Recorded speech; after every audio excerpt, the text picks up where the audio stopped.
There we go. Yeah, we're going. All right. So, hello everyone. Greetings. Uh, this is going to be a recorded video instead of a uploaded video because Hurricane Ian is a bitch. We were trying to watch Rings of Power, and it was freezing up on us trying to even get it started. So we were having a pain in the ass with it. But we have some things to talk about, both with She-Hulk and Rings of Power. But I think to get it out of the way, we should start with Rings of Power. No new updates, honestly. We watched we watched one episode, because I was like, yeah, it's gonna be a big ass stream where we're gonna have to go talk about like 3 episodes of Rings of Power or 2 episodes of She-Hulk. It's gonna be massive. Then we watched this first episode. And we're like, nothing has yet to happen. I have notes. I try to build notes, but it's just everything in here is just lackluster, and the plot threads that are there are just there. Like the things that happen in the show are either inconsequential or dumb. Yeah. If anything happens at all. So, apparently Mithril was discovered. It hasn't been known about for thousands of years. In this show, they just discovered it. Right, which apparently the mines... See, the thing that got me was, in Fellowship of the Ring, that's what Moria was known for, was Mithril. Yeah. So, seeing that it's a new ore, plus knowing that the Balrog is going to be in here 5 minutes later... Ooh, coffee's ready. Great. Plus knowing that the Balrog is going to be in here 5 minutes later in the show... It's like, I thought this was a well-known, I thought Mithril was a well-mined, Yeah, they discovered Mithril, 10 days before the Balrog, gets out. Yeah. Please forgive me, I have a bit of a... Not a cold, I'm just feeling sickly and a little under the weather these past few days. So yeah, with Rings of Power, I have issues. One thing, everything jumps so rapidly. Elrond basically can fast travel, move from one location to another as if it's his next door fucking neighbor. When he goes to see Durin, and he's just like, yeah, I'll just run over and stop by Durin. It's like, what are you, his neighbor? Do y'all guys live in the same suburban area? I don't know, man. But oh, I don't have any coffee mugs. Fuck. Get us coffee mugs, Riley. I'll get coffee mugs. And since our previous video, they've already, they're already a third of the way to constructing the tower that Celebrimbor was wanting to make, which was shocking because, I guess that's one way to show time, but they're so casual about going from one location to another. Remember in Fellowship of the Ring where they're like, all right, 9 companions, you shall be the Fellowship of the Ring, and it's like, in the extended editions, we see you off, go commit the quest and do the thing, all this, grandiose shit, right? Yeah. Which, fucking awesome movie, by the way. Ooh, yes, pour some. In this, it's like, oh yeah, I'll just head over to Durin's place. It's a 3 months travel, but it will feel like a jump cut of time. It literally is a jump cut. It just cuts to Elrond, literally, full cut, boom. All of a sudden, he's in Khazad-dûm, and I'm like, how the fuck did you get here so fast? That's the thing. It's just it shows passage of. It's just to show passage of time, but that's the thing is that it doesn't show any passage of time. It's just a slap cut, boom. Suddenly he's in Khazad-dûm. That's the thing is yes, the tower is nearly.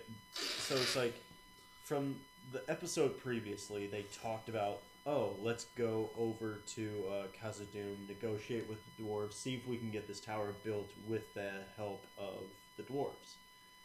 And then, in this episode, they already have, the first, 6 stories done of the tower. Yeah. Already. And it's been an episode. Not even an episode apart from each other. And that's the confusing thing, is that, okay, did this happen in 5 minutes? Or has this happened over the course of, a normal amount of time? And that's what gets you, is because there's a lot of like congruent or a lot of like parallel stories. Yeah. So it's like Because Galadriel. one of the chicks is human. Like, some of them are human. Yeah, Like, you see no age in them whatsoever. that's the thing. It was like I was like, okay, the tower is already like a quarter to a third of the way complete. What's the elf's name? The Black Elf or No, the other elf. the Galadriel?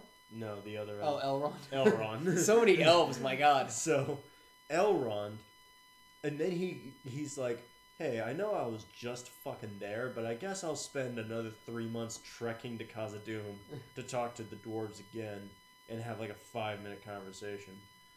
So he goes back to Khazad-dûm, and I can only imagine that's like several weeks of time to travel. But you also see like footage of Galadriel like in a jail cell, and you're just like, how long have you been there? Yeah. Because all of these stories The are amount of happening. yeah. All of these stories are happening within parallel of each other, and it's hard to tell like The way the how they fit together. Time is weird in this show because with Galadriel, it seems like everything is instant. Boom, boom, boom, boom. Right, one thing right after another. But then with Elrond and them, it's like we're traveling for months at a time from each other. You know. Yeah. And this shit's being built. All this stuff's going on. You know, I mean, it's not. That's the thing. Is like. It's a little disorienting, but you can also be like, well, because these characters aren't in the same scenes together, like Elrond's quest is entirely separate from Galadriel's quest. Right. So their like timelines don't have to be in sync, I guess. Right. But then you do see like Arondir. Elendil, I think maybe, or no. Well, you're talking about with Galadriel, right? Yeah. The dude with the man boob chest plate. Yeah. Yeah, Elendil. Elendil. Yeah, so you just see like for this character months have passed. For this character it's been like a day. And it's just like all of these like quest lines are happening in parallel to each other. And you're just like I can't figure out how these fit. Yeah. I mean, not only that, but you compare it to House of Dragon. I haven't seen House of Dragon, but from what I've heard, they'll have they also show these large passes of time, like years. However, they show them as like little kids growing up. Like they have like different actors for all of these scenes where you basically watch a man go from like if I'm not mistaken, maybe from like a strapping young lad to like an old cynical dying man, like in the course of a season. Yeah. And I think that's pretty like cool and clever and for what you're trying to do for your story, showing like this passage of time and the way things change from what they used to be. With this, it's so scatterbrained. It's like it's here, it's there. Oh, 3 months here, 2 days there. Like, because that's the thing is like I can't don't pin know. down where things happen. That's the thing is like I'm preparing for these story arcs and all of these characters to at one point collide with each other, and it's impossible to tell like how their timelines will sync up. Exactly. It's like one person's has been 2 years, the other one's been like 2 weeks. Yeah. I'm like, it doesn't. Yeah, it's like how are these gonna link up with each other? How are these gonna connect? Because I mean, is Galadriel just gonna have to have a 6-month sail trek, back home, or what? Like, how's that gonna work? Know. And it the show feels like everything is happening out of order. Yes, it's weird. I mean, going over some of these, it's just. It also has weird plot messaging because you have that scene with the crowd, remember, where they're all like, the elves are going to be coming in and taking our jobs, and I'm like, it's like one elf. Yeah, it's like those fucking dirty elves are crossing the border every day. We need to build a wall. Our jobs. We need to build a wall around the ocean. Build a wall around the ocean so they'll quit coming in. It's like, dude, it was one girl. I was like, literally one elf showed up in the first time for like 1,000 years or something. Not only that, but like, if I was in his position, I wouldn't fucking like her either. Because even in this episode, still a bitch. like she creates new ways of You know what's being funny? this Okay, so fucking stupid. that was the thing. Is like, the human with her, the guy who you suspect is Sauron, Yeah, Harold. That's what I call him. Hallbrand. Hallbrand, yeah. Yeah. Hallbrand literally calls her out in the show for acting the way that she does. He's like, hey, It's not just stop us. being a bitch. Yeah, he's like, you know what? Have you considered not fucking like crashing into every problem you have? Yeah, it's so weird. From that to some of the art styles where you have the dwarves with the helmets opening and the Plantier looking cracked and jaded. It feels. Yeah. You have times where things just feel cheap, and you have times where things feel super expensive. But the writing is just as crappy. I'm not sure if we're supposed to call out Galadriel for her behavior, Or if we're just supposed to say like slay queen, tell them. I can't tell, because that's the thing is like, it seems like a lot of characters or like side characters call her out for being a bitch. Like, hey, stop, man. I was like, dude, fucking stop and think for a second. Use your intelligence. Use some tact. Use some wit for once in your life. So like, 3 or 4 side characters that she runs into call her out on it. It's like Hallbrand does, Elendil does, the Queen does that. Every single one of these characters have called her out on her bullshit before. Yeah. So I think like, it can't just be like us, right? Like the show wants us to feel this way about her, which mean like, is there going to be some payoff to that? Right. Is she going to like get into so much trouble because of her behavior? I don't think so. No, that's the thing. I It's think like, she's just gonna get away with a lot of this. I was shit. like, why would you create a main character that we're designed to not like or agree with at any given moment? I mean, are we supposed like? It would make more sense if we were more empathetic towards her, but there's not much we really know about her. I think that's the biggest issue I have with this show. Is these are hour-long fucking episodes. They're really milking my time over here. They are like, you're gonna sit here for a fucking hour and watch this shit. Yeah. And it is so empty and a void of stuff. Like you have these musical like somber moments, like the scene I basically said it was reverse Boromir, where they're running from the orcs and Don Lemon is shooting arrows at the fucking orcs. Yeah. And whatnot. But the problem is, like, they hang on that scene for a good 5 minutes, as if this is supposed to be something, like, crazy and awesome and shit. Yeah. And it's like, nothing of consequence happened. The kid went out to go and get food.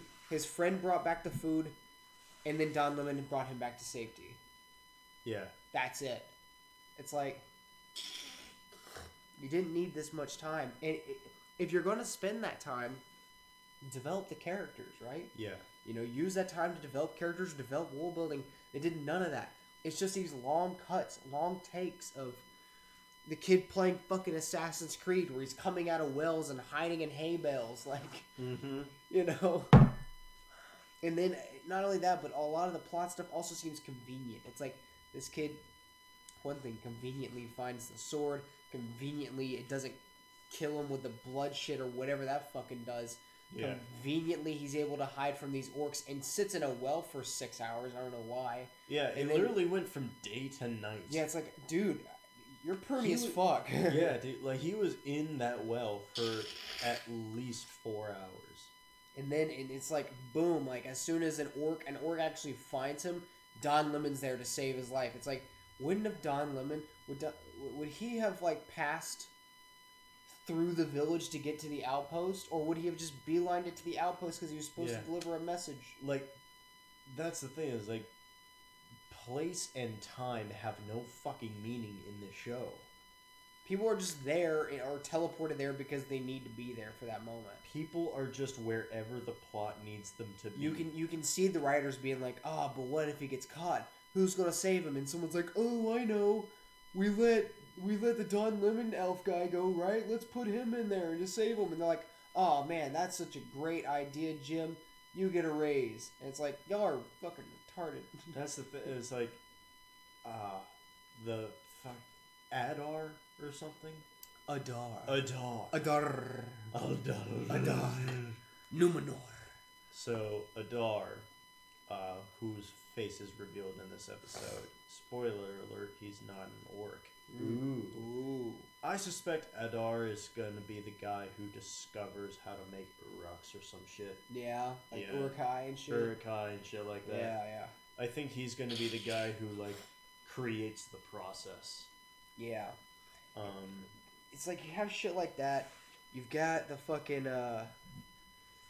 You've got Galadriel again. As soon as she's let out, after the dude's like, think, don't just be violent. She sees the guards and she's like, I'm gonna fucking fight the guards and throw them all in the cage and lock them in. It's like you just assaulted guards. Just stop committing felonies. One, she was able to single-handedly push 3 guards into a jail cell, which is corny as hell. You're very corny. It's like something out of a cartoon. I'm sorry. Yeah, exactly. Like that is some shit that you would see in like a Jet Li movie. What pisses me off is as soon as I say something like that, they're gonna be like, "Oh, but the whole Lord of the Rings is like a cartoon because it's a fantasy." It's like, okay, I feel like that's a conversation that needs to be had because that's a fucking stupid argument. You know like, what I mean? It's a fantasy world. They should just be allowed to throw people into cells. It's like fantasy doesn't mean just unrealistic shit happening around you all the time. Yeah, they have systems. They have a things that don't exist in our world that we're supposed to be like, okay, I can play along with this. That what is the word of something of disbelief? Oh, Suspense of disbelief. Suspense of disbelief. That, right, gives you a sense of a suspense of disbelief. If you wanted to do it that way, have your entire world be like, okay, every guard is just a clunky dumbass. Then we could possibly use suspense of disbelief for that. But in the Lord of the Rings world, it's like there's magic, there's creatures, there's all this stuff, all this interesting things that I'm like, oh, this is cool. I want to see how this works in this universe. But you can assume that humans are going to act like humans. Yeah. And not like stupid shit, you know. That's the thing, is like when fantasy doesn't know when to bring itself back down to reality. I think this is a good example of something going too far from one thing. Yeah, especially when you have the fucking elf catching the arrow as it's coming down, which, by the way, at the speed of that arrow, because he didn't just like grab it. He like followed it down and then brought it back around. You know how fast he would have had to be able to do that? He was either lightning quick or that was a slow ass arrow. Yeah, that was. I mean, that was just an action shot. That was just like, let's throw in some combat. But that's the thing about like when fantasy, like, because it's fantasy, it often gets the excuse of like, oh, come on, it's just, it's fantasy. Just, turn off your brain and just accept whatever the fuck happens around you at all times. And that's my problem with fantasy shows a lot, is that they don't know when to just, like, pump the brakes on that shit. Yeah. It's like, good fantasy is like, yes, this is a fictional world, there are some fantasy elements, but they are limited. It's like having, like, a hard magic system. Yeah. It's like, yes, there is magic in this world, and it's capable of a lot of really powerful stuff, but it is very limited. It requires a lot of money to learn. You have to basically be a millionaire to even master it. Yeah. Stuff like that. But then you have, like, shows, like, you do have movies like Harry Potter where it's like, this is a time travel device. I just have this. And I'm never going to use it again. Never once going to use this again. This is only relevant to the plot right now. It's like, once you, like, if you can just throw whatever the fuck you want in there just because it's fantasy and you have magic, what's stopping you from just doing whatever the fuck you want all the time? Right. Because, I think that is one of the lower points of the Harry Potter films, is that I don't mind in the books them introducing new magical items. I think that has a little bit of merit. My biggest issue, though, is when you introduce time travel specifically. Because time travel is a big fucking deal. No, like, Okay, yeah. it's very hard to get time And- travel right. And that's the thing is like Harry Potter has been pretty good about like calling back to a lot of magic items. It's like Right. in the first movie where they have like, oh yeah, this was your dad's. It's an invisibility cloak. It's like, yeah, they keep using it. They Like, use it multiple times. He doesn't forget that it exists at any point. right, which is the smart. Marauder's map still gets used. Exactly.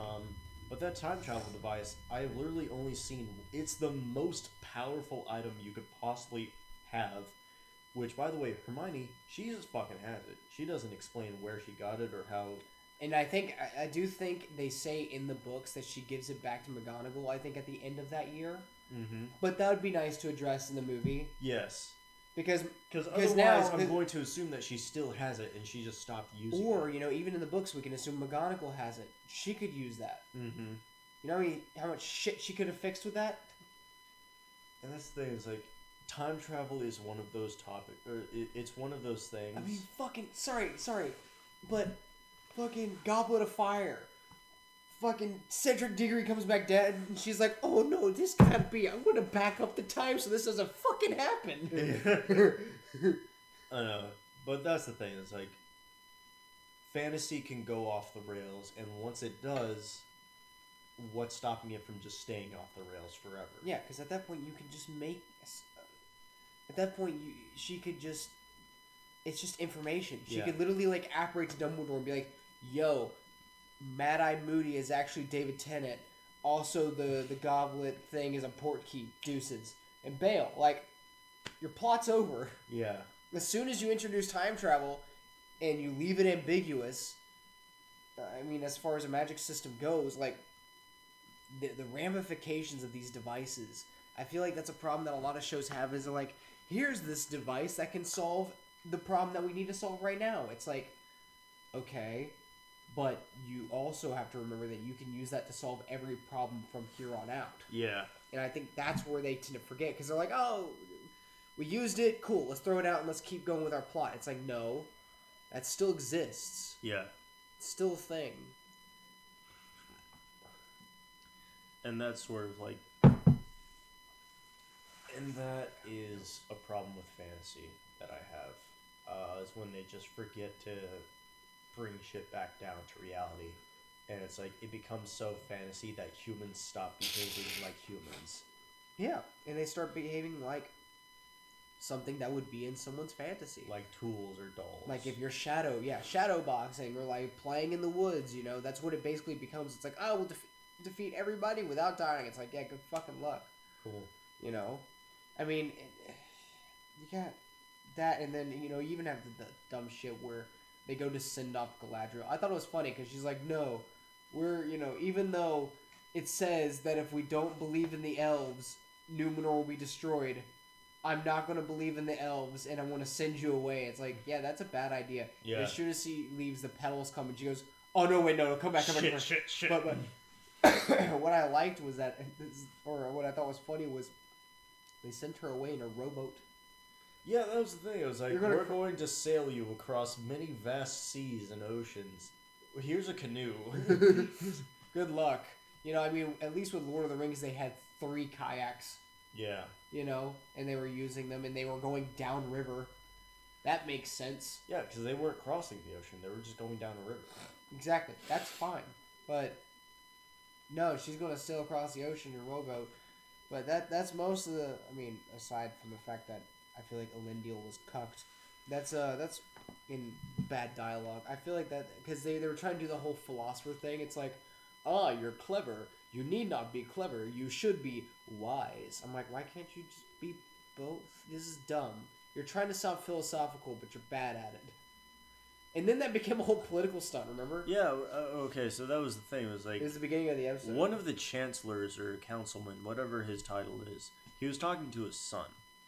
And the son was like trying to chat up to this other lady whose name I can't remember because she has no importance in Everyone's this episode. irrelevant, yeah. Yeah, everyone Isildur is sis, I guess? irrelevant. They seem friendly or related. I don't fucking know, because the show doesn't give me anything.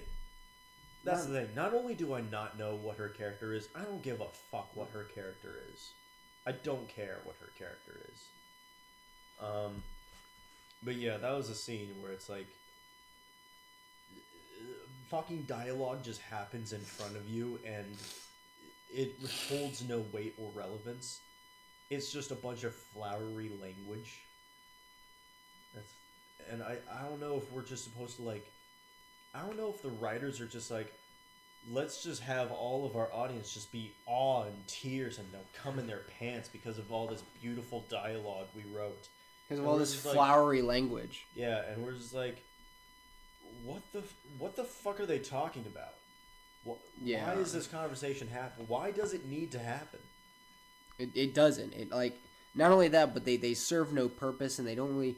I mean, I guess the character development they're trying to do is they're trying to be like, hey, you know, this guy's pretty wise, and I'm like, no, he's not though. Yeah. He seems kind of basic. It seems like these writers really failed at their job. You know, a good scene. I was listening to one of the Critical Drinkers videos recently. He was comparing two scenes between Thor Ragnarok and Thor Love and Thunder. Yeah. He was like, normally, whenever you have a scene, you know, which is basically a sequence of events with dialogue usually and things like that, they normally do, I think it was 3 things. They either advance the plot, Yeah. they either world build, or they build character, right? Mhm. Or establish characters, stuff like that. Well, in the scene, he was talking about the remember in Ragnarok the play that happens. Yeah. He's like, okay, this kind of does. He's like, this scene's cool because it accomplishes all 3.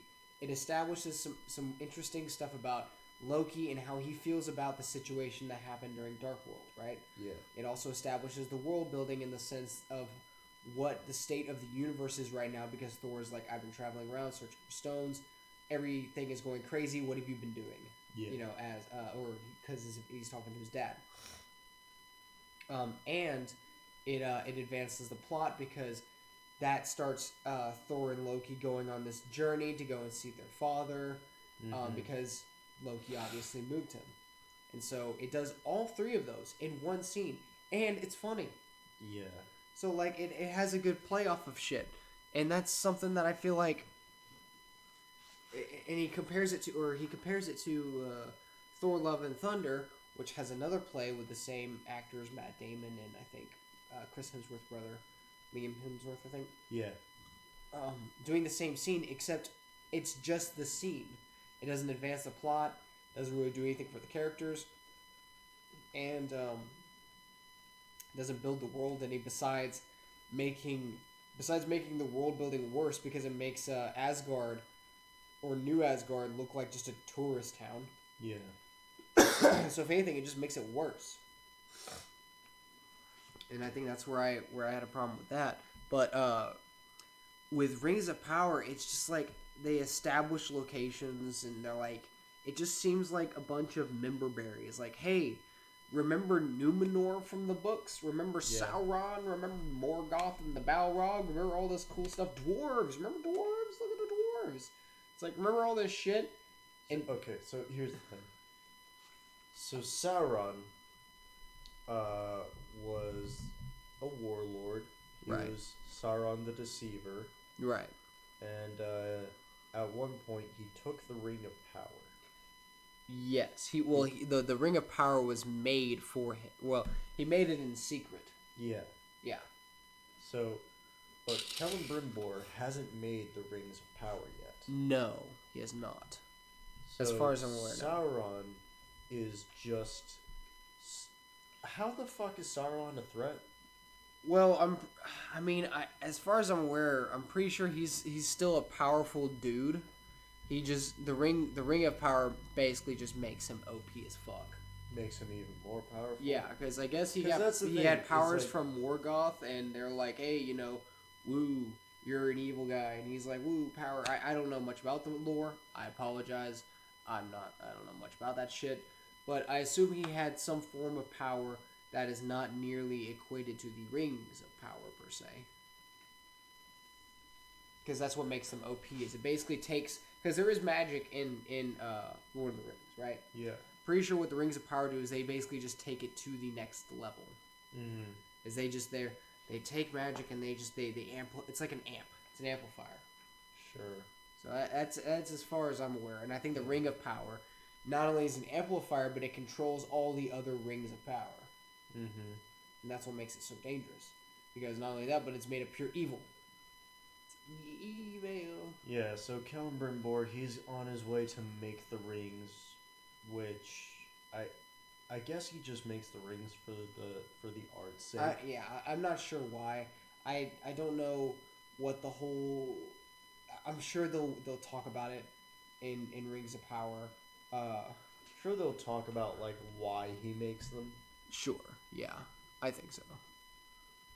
See, I'm getting She-Hulk prepped and ready for when we start talking about that, because I forgot we had skipped over episode 5, which was also fucking stupid.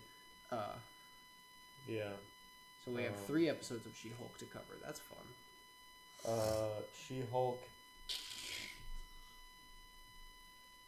But I think in conclusion with Rings of Power, because I don't think we're gonna cover it anymore. No. Just because I'm sick of like looking at all the episodes I have to watch. I don't mind reviewing it for y'all guys. If y'all guys want more Rings of Power, let me know. We'll do some reviews of it. We'll talk about how bad it is, and all that shit. However, at the same time, like, god dang, it's a fucking waste of time.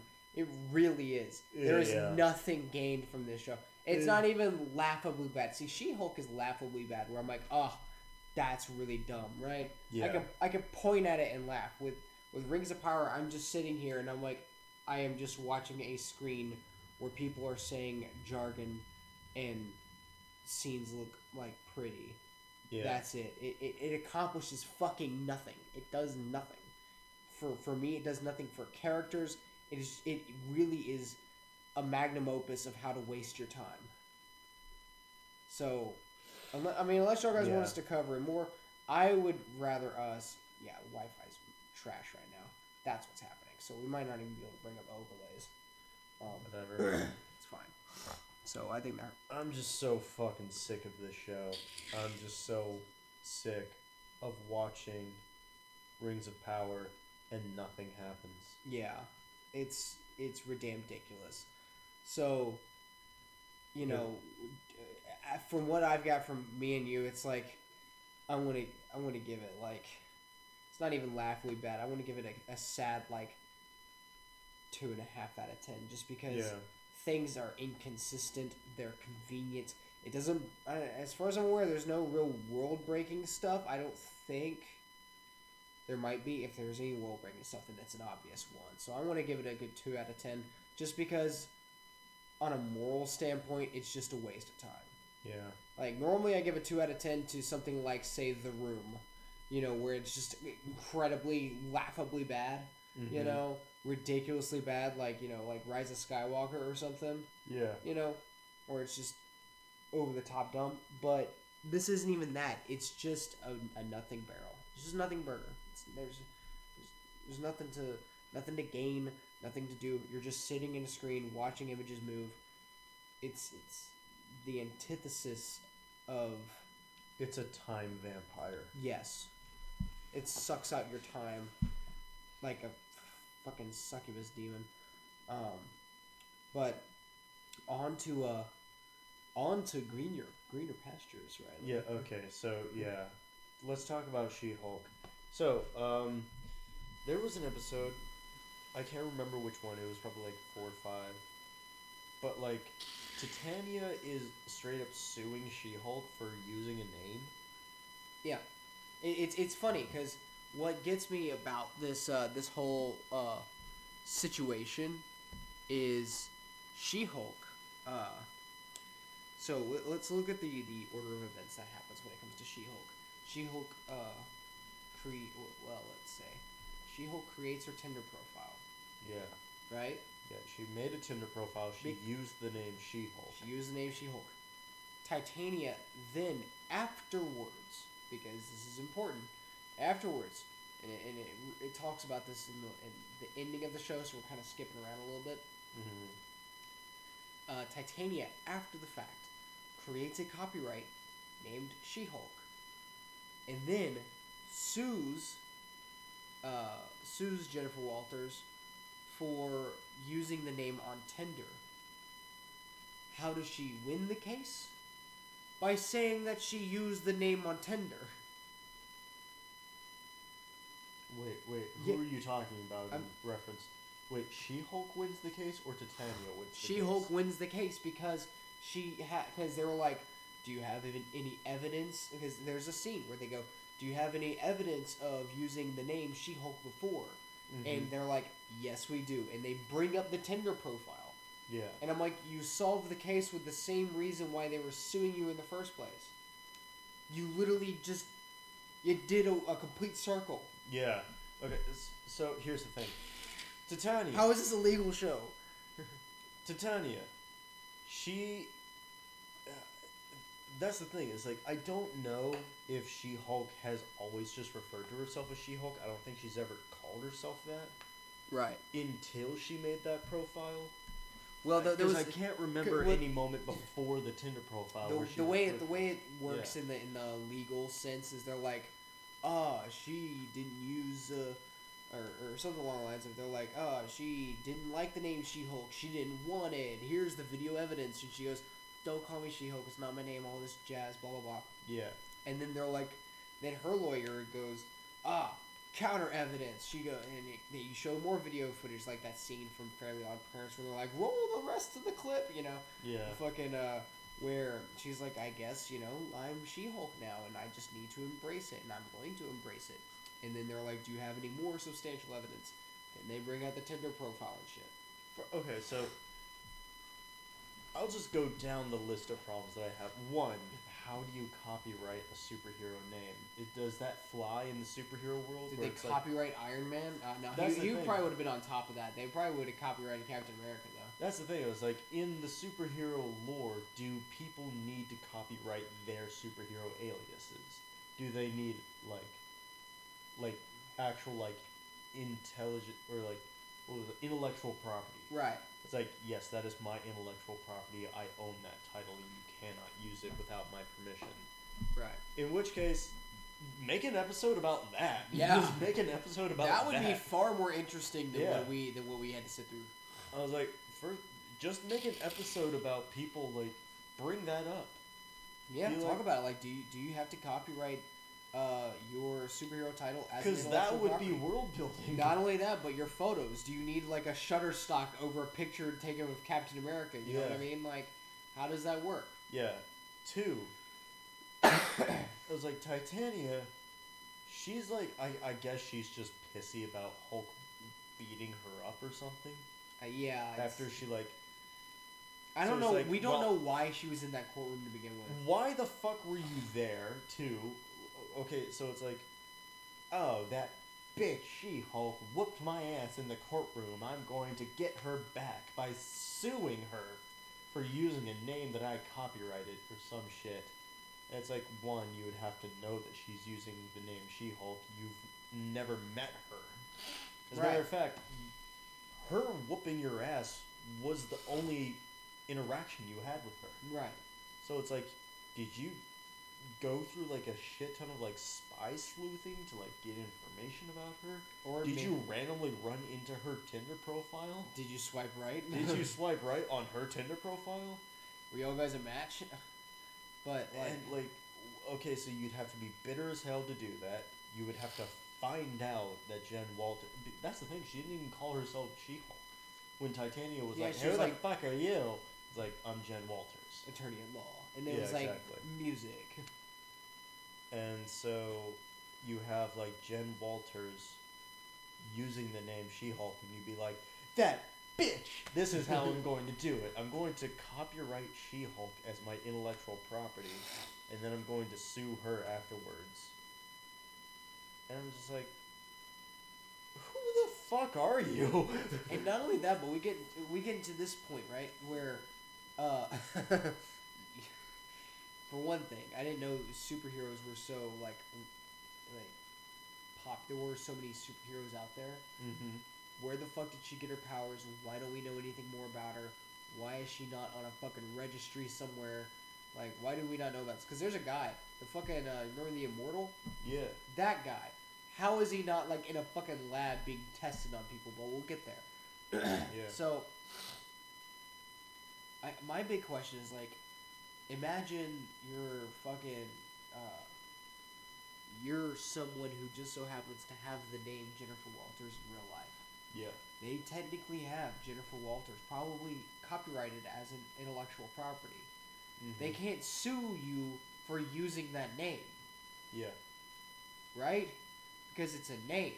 Yeah. They could sue you maybe if you made a character whose name was Jen Walters, maybe if you created something and called it Jen Walters. But if you yourself are identifying as that, like if that's your fucking name, Mm-hmm. it's kind of hard to sue someone over their biological name. Yeah, exactly. It's So like, can nobody be named Tony Stark? Can nobody be named... No, I mean, that's the Like thing. shit. It's like, there's nothing legally stopping you from just naming your son Anthony Howard Stark or some shit. Right. Or, like, whatever. You can just call them. Because no one can sue you for that. At least I don't think. You And, can't. and it's like, she uses that name on... Because she uses both. As if she has, like, an alias or something. Like she's, like, Jen Walters, also She-Hulk. Like, some fucking Fight Club shit, which we need to do a video on that. Yeah. But that's the one thing I want to do. I don't know what the show should be called, but it's like maybe a scene by scene breakdown. Sure. That would be what would be a fucking SBSB. Yeah. But that's the thing, is that for someone that we have no attachment to, for someone that just showed up out of the blue and had no plot surrounding her whatsoever, Titania has taken an inordinate amount of time on this show.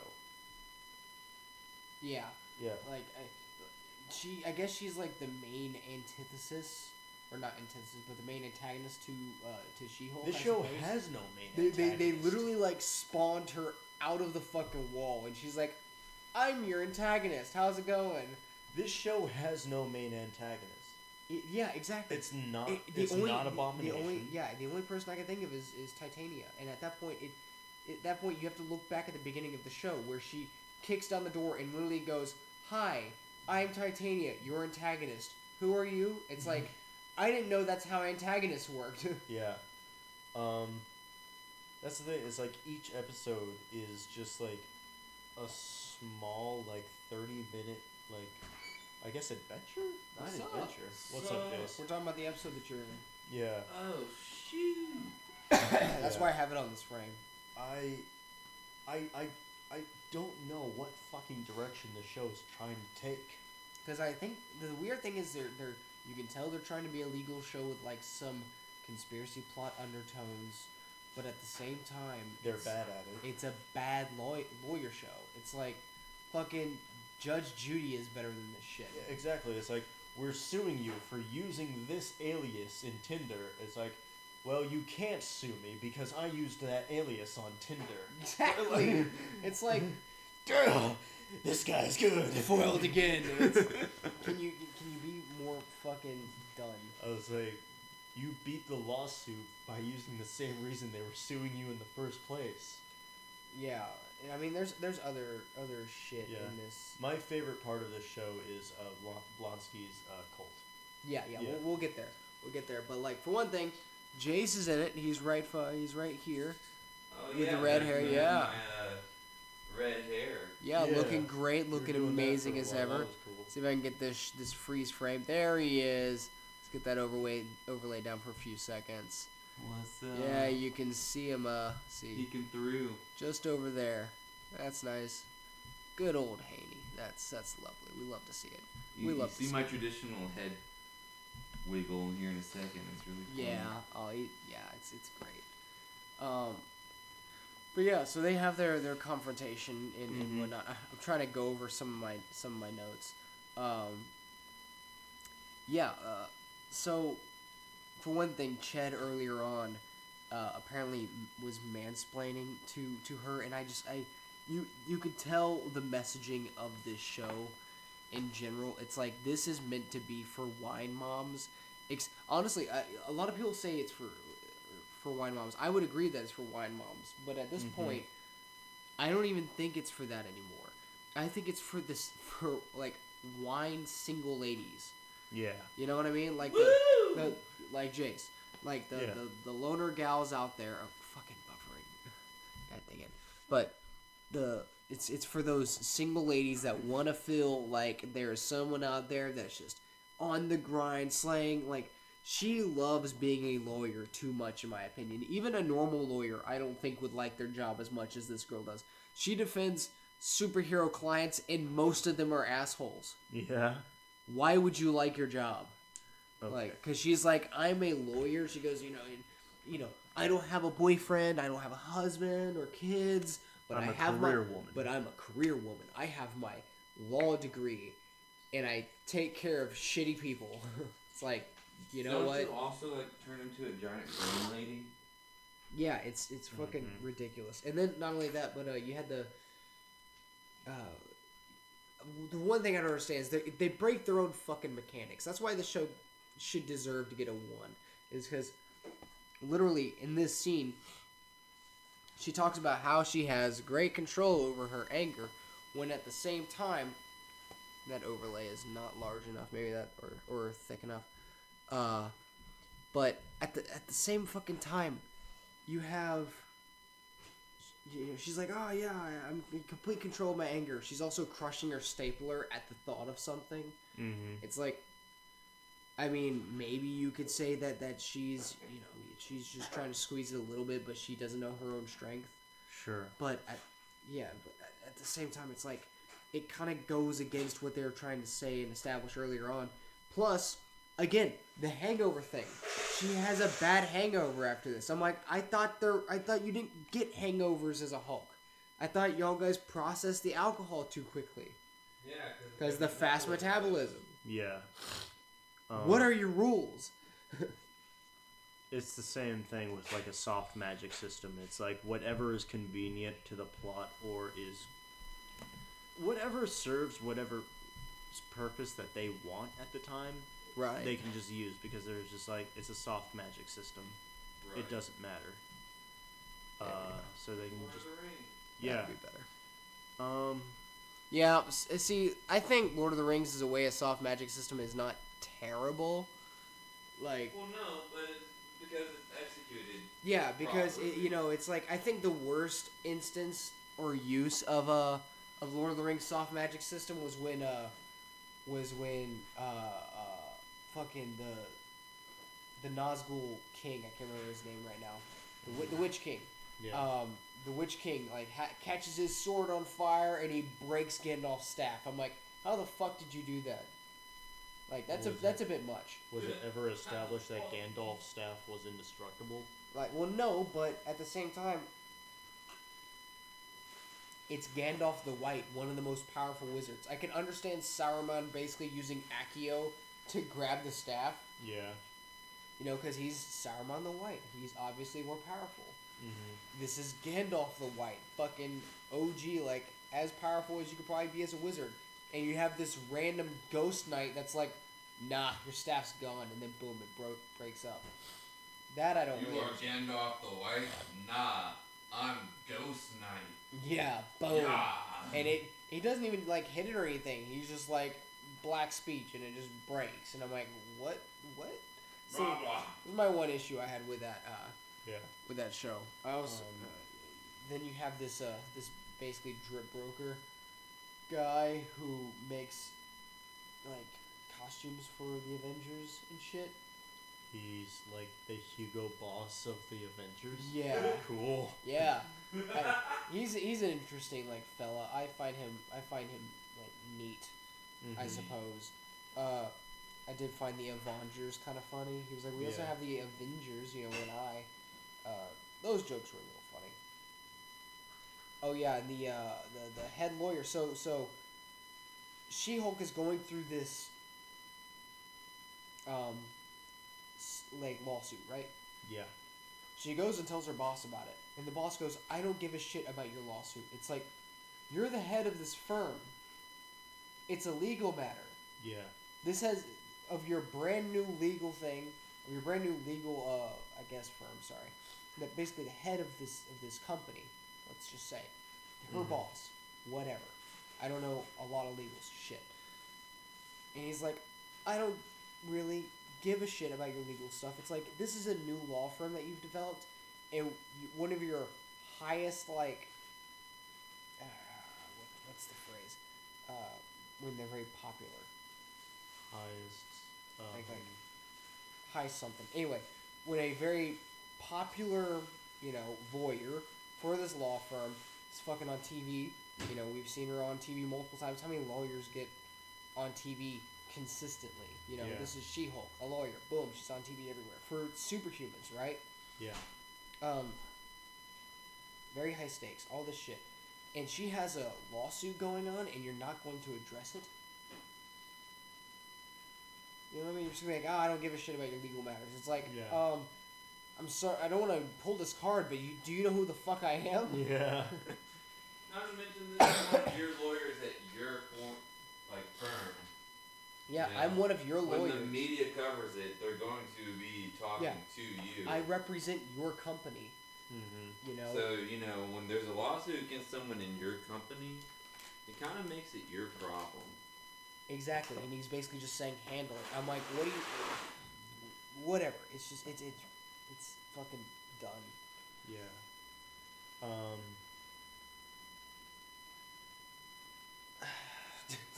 God, I'm just so fucking exhausted of these shitty shows. Oh yeah, It's either like nothing good happens, Well- or nothing happens at all. When you guys wrap this up, why don't we watch Fight Club? Oh, that'd be nice. That would Let's- be very nice. You want to play D&D tonight? That would be interesting. That would be We fun. could we could record a sesh. You want to record a session? I would very much like that. Let's stop this right now. No. Guys, audience, I hate you and I don't care about you. We have. Is this a D&D channel now? This is a D&D channel now. I know We're that hijacking the live Listen, stream. I know that we kind of established ourselves as like, yes, this is JR Critics. We watch shows and we talk about them and we talk about their good and their bad. what? We're creators and we're allowed to change Look, to be fair though, Josh is on the thumbnail. We at least need to address that. Oh, okay, let's talk about Josh. Yeah, we can, because I mean, we can get. I mean, there's not too much that happens in these. There's some meta stuff that I want to talk about, and we can talk, because I do think there's a lot of conversations we can have. I can Sure. have some coffee. It's okay that I was up at 3 a.m. I don't have work until like later in the afternoon. I'll be Yeah. fine. So we we stay up later. That's all well and good. But so with with episode 6, because that was basically the majority of episode 5 that went down. Yeah. Episode 6, She-Hulk is a mega bitch. Yeah. Because she gets invited to a wedding, and she goes, ugh, I'm invited to a wedding. She goes, don't you hate it when weddings always come at the worst times? And my first thought is, when I had my wedding, I let everybody know a fucking year in advance. Well, like, that's hey, the thing. this is happening next year. Weddings take a long fucking time to plan. Like, Yeah. you got engaged in what, 2019? 2020, I think. Yeah, you got engaged in 2020. and No, you no, didn't- we have no. You're right. 2019. 2019. Because we got married in 2020. Yeah. Yeah, and you didn't get the wedding until 2020. It takes a full year Yeah. at least to plan all the ins and outs of a wedding. Properly, exactly. And this has you as a bridesmaid, and you're gonna bitch about it. And Who like, is she the fucking bridesmaid of? well, the chick that gets all jealous and shit that she's She-Hulk. It's like, okay, you're inviting Jennifer Walters, attorney at law, aka She-Hulk, to your wedding. Why would you assume that she's not gonna she's gonna show up as Jennifer Walters when the last time you fucking saw her, she was She-Hulk. Like, the only time, they talk about how they've been kind of distant as far as relationship goes, right? Yeah. The only time she would have ever seen her is on television when Right. she's She-Hulk. Okay, so Jen Walters has. Who's getting married? Random chick, like she literally just, it opens up with her, getting the bridesmaid box thing. So someone that I've never met or care about. Yeah. Is getting married. Literally every And there episode, is every episode's an open and closed episode. Yeah. And they're opening up with drama.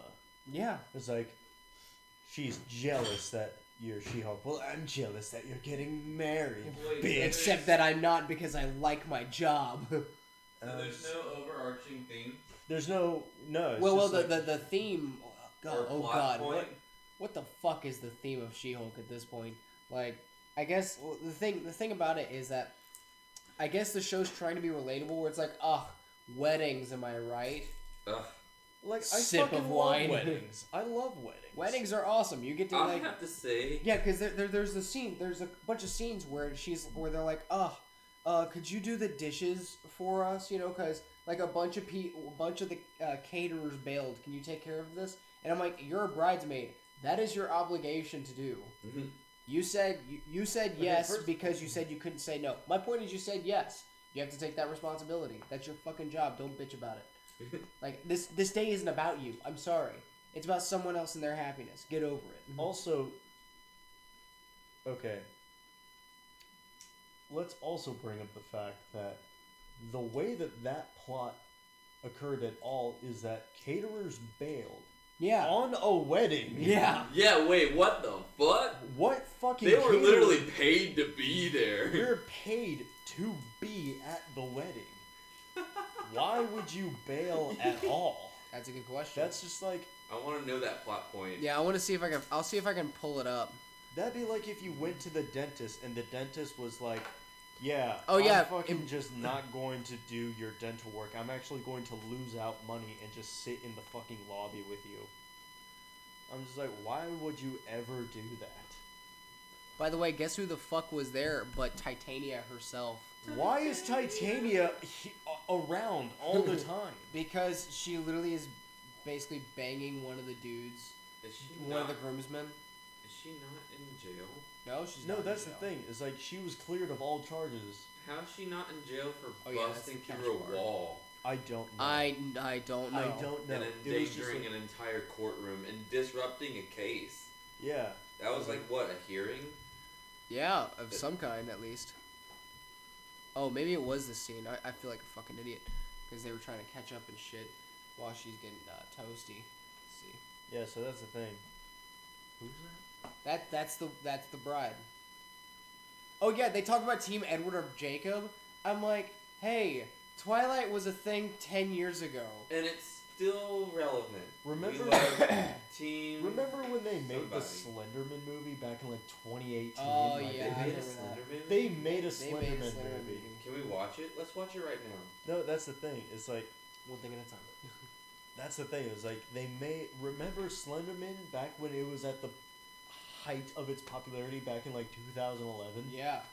Remember that? Mhm. And then they very timely made a movie like 8 years later. Yes, it's like, oh man, y'all guys were right on the money there. Right on time, baby. You greenlit that so fast. Freaking crazy. I wonder if they got the green light for it in like 2011 and it just took them that long. Yeah, to they make just had the a bunch movie. of fucking like what is it? legal issues. Or And not legal issues, but rights. it'd be the developing nightmare. What is yeah. it called? Development hell. Yeah, Or like development hell. purgatory. Yeah. Man, I'm trying to find this fucking. Maybe it's this scene where she shows up.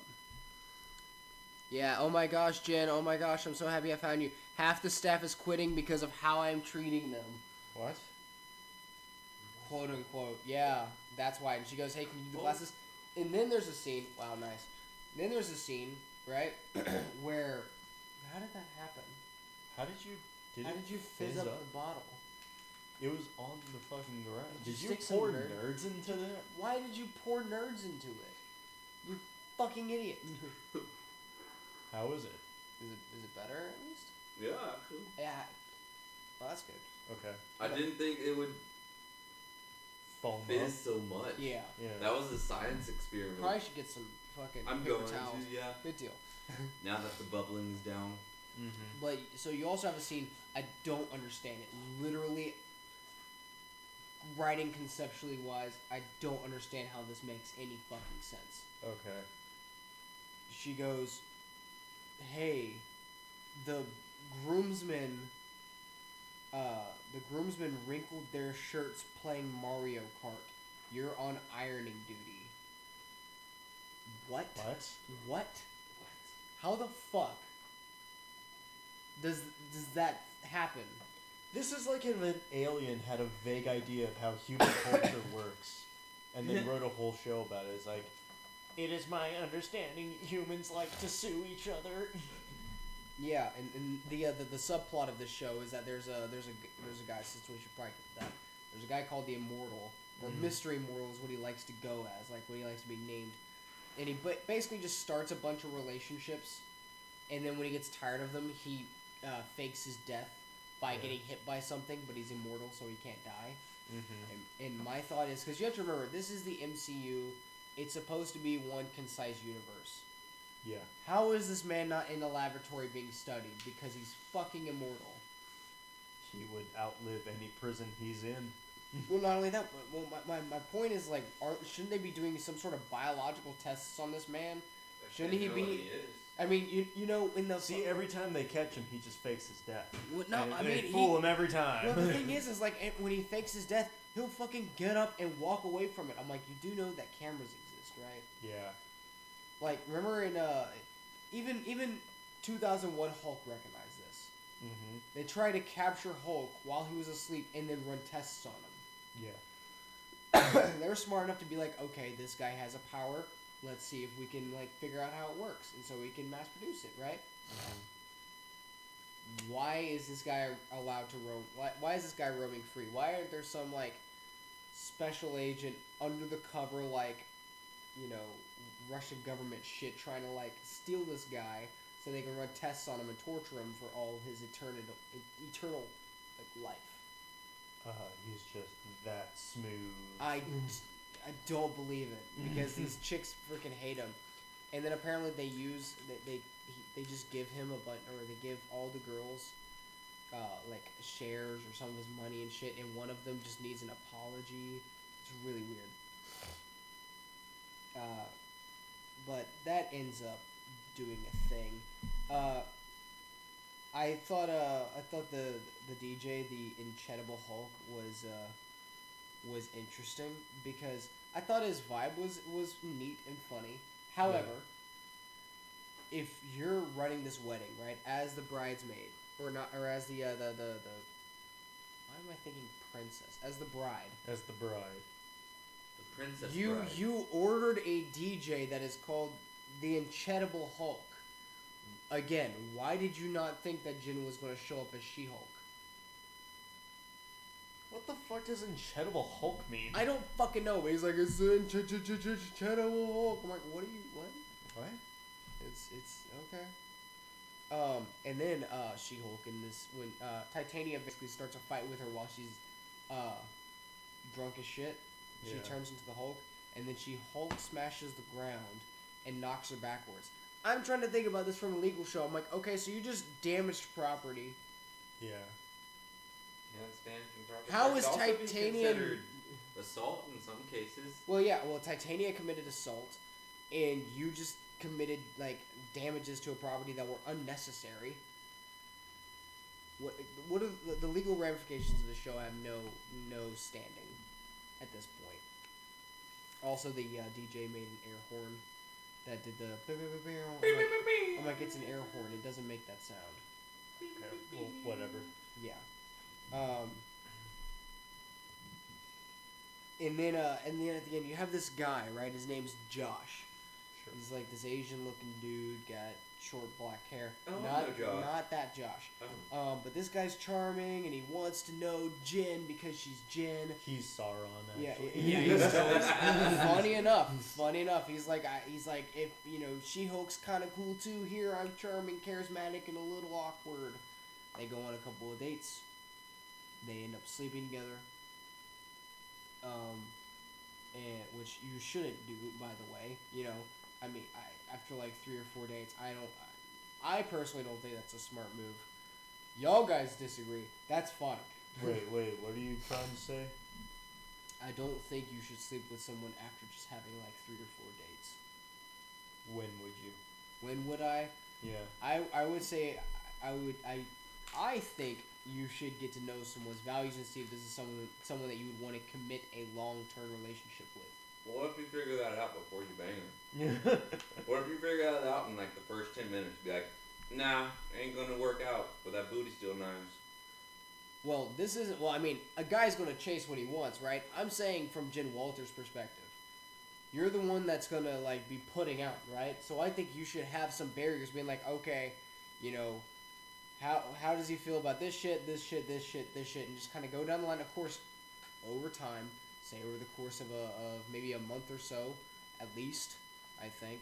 And then when you're like, okay, this guy's values seem pretty aligned, maybe this could be a potential thing, and then I could understand that. Like, sure, that's fine. We live in a modern world, you know, like sex is just about fucking everywhere, right? They go on about 3 or 4 dates. She sleeps with him. It turns out, I'm pretty sure this guy took her blood, and has I think they're doing a conspiracy of how to like get the Hulk serum. Are they? Cool. Wait, they're bringing that back from the 2008 movie? Yeah, what I thought was funny was in the 60s you had the general that was constantly chasing Bruce Banner, Mm-hmm. right, or Ross. Now you still have Ross that was chasing Bruce Banner in the 2008 Incredible Hulk. Yeah. What I find is Did funny you is just that fucking throw her they're constantly chasing Bruce Banner across to the get his town? blood for DNA sampling, right? Yeah. And Bruce Banner's been able to avoid it for 15 years. Yeah. Suddenly She-Hulk exists and they're like, oh man, I can just sleep with her and I can get her blood. I'm like, man, if only we had her around sooner. And then boom, he sleeps with her, takes her blood. Wait, Yeah. does Like, that wow, mean that was just- fucking easy. Yeah. Like, she's supposed to be our protagonist, but she sucks at this job. Like, did Bruce Banner not warn her, being like, hey, some people might be out to get your blood? That's the thing, is like, that plot really began and ended in the 2008 movie. Because after that, it seems like nobody gives a fuck that the Hulk is the Hulk anymore. Right, except for, I guess, this new group, this new, probably secret society that Yeah. wants to be superhuman. Yeah, but yeah, I just thought it was funny that they couldn't steal the serum from Bruce, but as soon as Jen Walters shows up, they're like, this chick's gonna be easy. Yeah. And then they walk away with the serum. So that's that shit. And then we get to I'm gonna go in this one here, but then we get to the episode where I think me and you have a good bit we could talk about, because you, my friend Riley, has a personal fondness for religious cults, do you not? I do. You like the The more violent and extremist, the better. yes. So I think Big fan of Al Qaeda. oh God, Jesus. Abomination. I don't like that they're using Abomination for this. Yeah. Using you know Blonsky to do this character, but I do find the character to be funny. Okay. In kind of in an endearing sense. You know, it's like for one thing, the dude like hit it and quit it, right? Uh-huh. You know, he did a hit and run. I think he ended up sleeping with her, took her serum, bailed. And she's like, oh my God, he's not responding. Why? Oh, I'm so sad. And there's apparently threats that are going online about her being, about people's like giving her death threats and shit. And you can tell it's supposed to be some sort of like incel situation. And I fucking paused the movie or the show and I was reading through them and I'm like, this is so obviously dumb. Mhm. Like, it's like, she deserves to die. We should kill her. And I'm like, y'all guys sound a bit... She deserves to die for what exactly? Exactly, for what? Like, normally, if you want someone to die, there's usually a reason at least behind it. Yeah. But, I mean, maybe this is just a far radical site, sure. But I Okay. feel like what this show is it's trying to be more messaging towards... It's supposed to be a meta reference, right? I guess. To incels and, like, in But that's our the thing. society. Do they give any indication that they're incels, or are they just saying she deserves to die? They call them losers online. I don't. That's the phrase on I don't LGBT get it. is. Yeah, they're like, oh, you know, it's just I don't care about what these losers online say, you know. And I'm like, are you talking about us? Are you talking about me and Riley over here? Is that what you're directing it towards? Are we the losers online, Yeah. Riley? I guess it's people who are criticizing the show. Is that what they're meant to represent? That's what I'm guessing. I'm guessing that's like if anyone criticizes us, it's because y'all are a bunch of incels online. It's like I'm married. Yeah. And I've had tons of sex. Some of them weren't even women.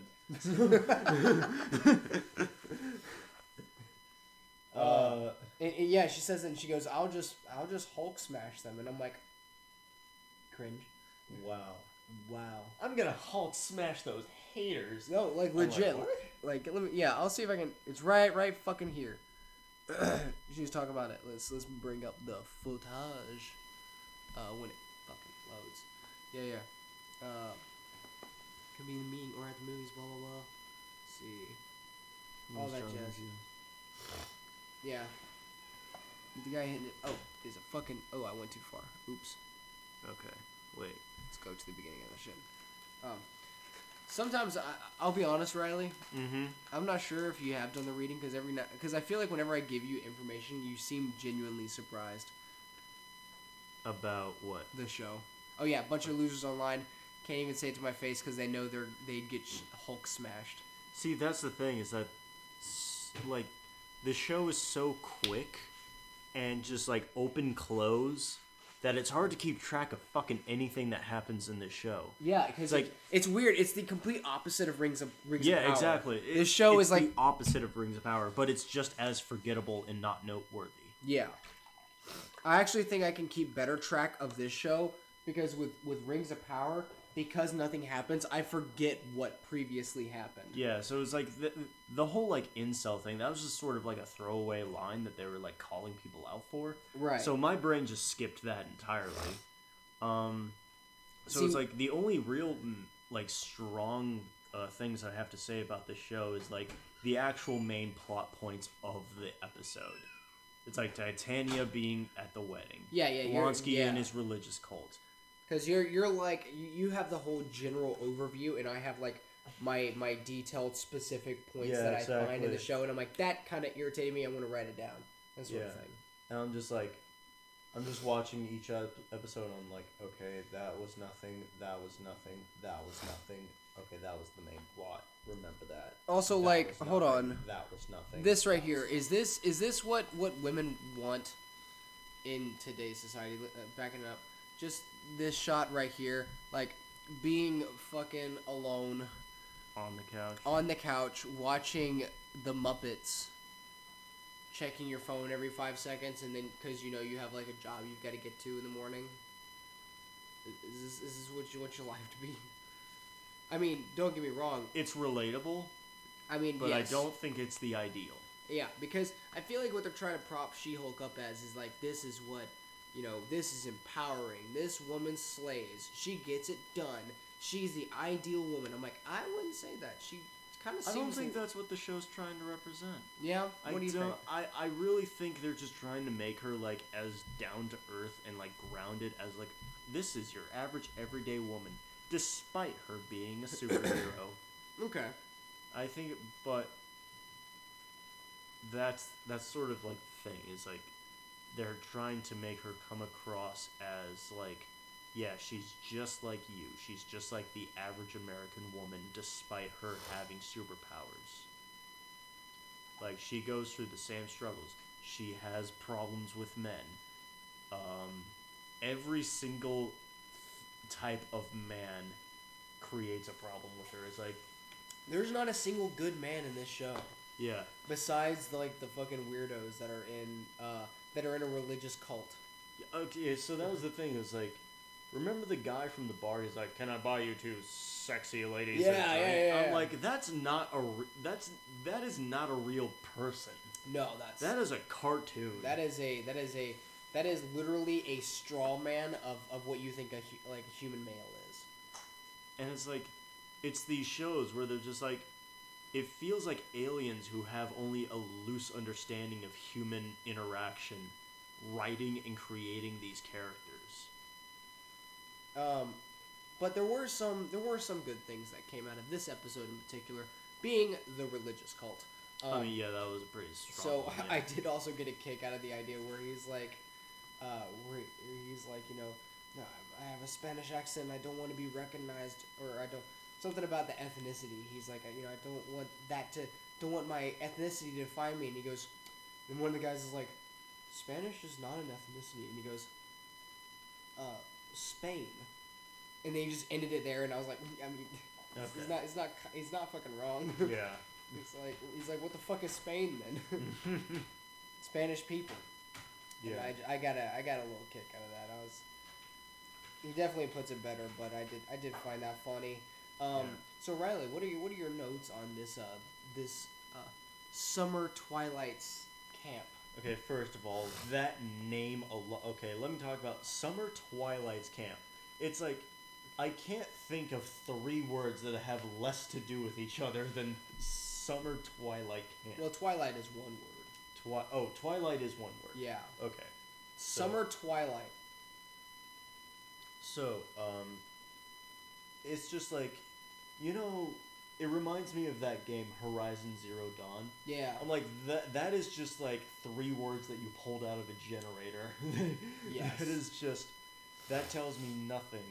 It's like, Do you think it's a reference to the Twilight, like Edward shit from the previous episode? that's the thing. They already had a Twilight reference. They had like Team Edward and Team Jacob. Yeah. Do you They already need said another that. one? There's the man There's himself. Blonsky in all of his glory. He's got like 8 bitches, and he like teaches people how to figure out problems. I guess he's like he's guess so. he's kind of like an overpaid therapist. I guess. I don't know what his like whole goal is by creating this cult. That's the thing, the thing about this cult is that like he's sort of just running it. He's kind of just a guru. Yeah. Where he's like, He's come a- here for self improvement. But that's the thing about like cults is that there's always like they just pick up like people. Also, like, mow your fucking grass, Jesus. yeah, mow your grass. The thing about cults is that they just kind of pick up people Right. just out of the blue, like out of a field.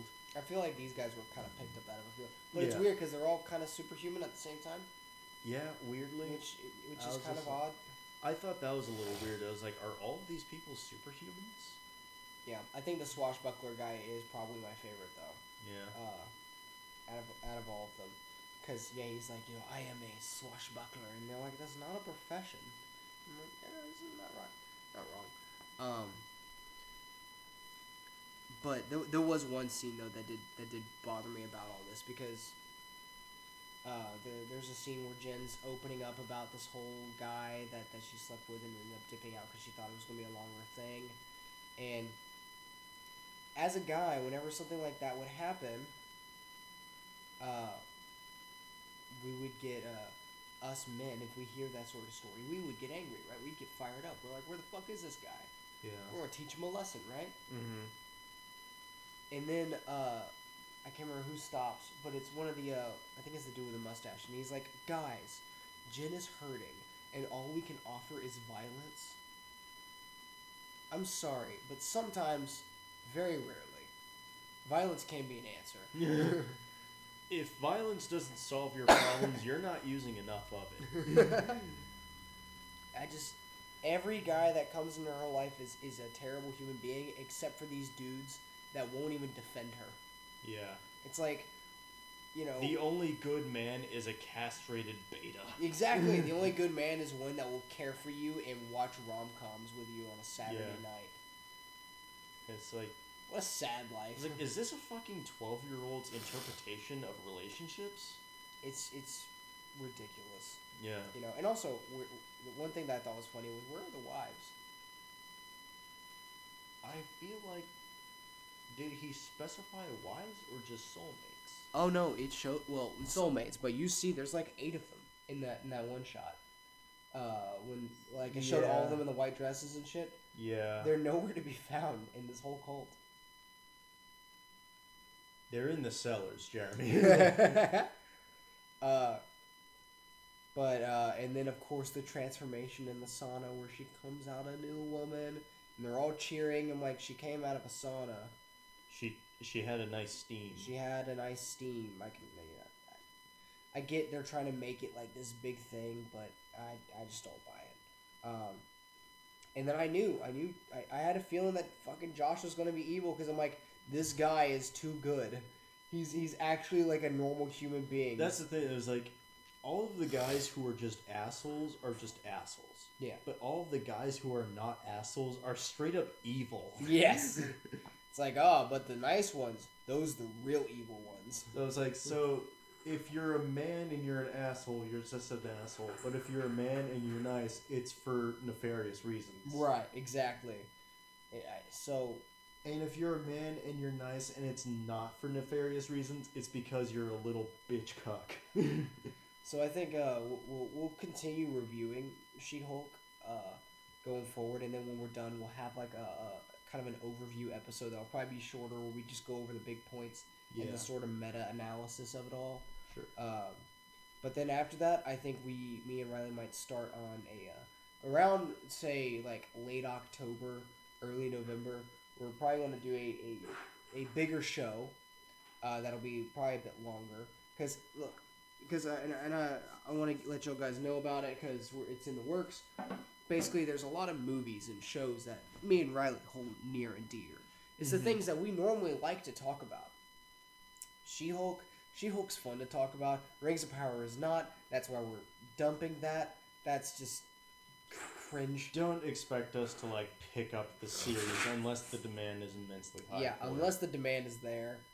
Which honestly, there's been more demand statistically for She-Hulk than Rings of Power. Yeah, honestly, So- it's like I feel like She-Hulk is bad, Yeah, but it's bad enough to talk about. exactly. Like Lord of the Rings is bad and it's fucking boring. Yeah, Rings of Power. It's like it's so empty and vacuous. Like it sucks the life out of It's you a to time watch. vampire. I had to drink coffee after watching that show because I could feel myself going to sleep. Like, yeah, exactly. you could fall asleep watching the show. It is that just nothingness. It is very lame. But yeah, no. So when She-Hulk finishes up, I think they have 9 episodes in total. Okay. I think we're on like 6 or 7. Cool. So we'll do a wrap up episode. Okay, so like, as much as I don't like the show, I like to make fun of it. Yeah, it's That's fun to fun. make. It's fun to make fun of. It's fun to comment on. That's fun. It's fun to make fun of things. Yeah. And if you guys are tired of us being like cynical assholes, we'll watch something that we like. We would love to have a break from this. Yes, please. But so the show that we have in mind is going to be a scene by scene breakdown of some of our favorite films and or shows, where basically me and Riley probably doing separate viewings. Mm-hmm. I would say we would sit down, we would watch a movie, take heavy notes on all the particular details that we really like, especially like meta, all this sort of stuff, and then we'll sit down, have a conversation over like Discord or something. We'll have the movie playing, sort of with like overlays, kind of like how we're doing now. And we'll have a several hour conversation about all the intricate details, what we like about those films, and things like that. Maybe giving you a new perspective on what makes these movies our favorites in particular. Yeah. So you should expect stuff like Fight Club, Indiana Jones, even Lord of the Rings, if you're interested. Like all this, all the real classics. Yeah. And then if newer shows come out that are going to be, because there's always going to be new content coming out.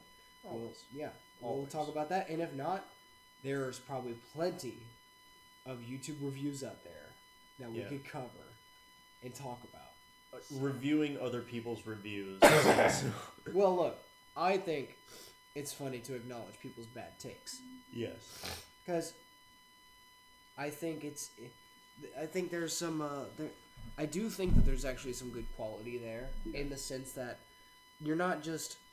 it's not like a TikTok where it's like a dude watching someone do something and they like raise their eyebrows or that. It's like if somebody makes a bad claim, you can counter argument and you can state why, and then we all learn something, right? Sure. Where it's like this argument was bad because of X, Y, and Z. So if you go in watching a video, you might be like, oh, that kind of makes sense without really thinking about it. Yeah. But if you take a video and then, of course, we would break it down and talk about different pieces, why it's flawed here or there, and then probably have a few laughs along the way, I think there's conversations to be had and a lot of entertainment and fun to be had. So that's kind of where I think our podcast is going to be going. But I still enjoy reviewing just the shows in general and making the notes and talking about it. I'm trying to get on that relevance track. But you shouldn't. It won't just be this. We're not just doing podcasts. I think we might be even playing D&D after this, and we're going to record that as well. But with that, I thank y'all guys for watching. We'll see y'all guys in the next one. For now, this has been Junior Critics. See y'all. Fuck you. Bye.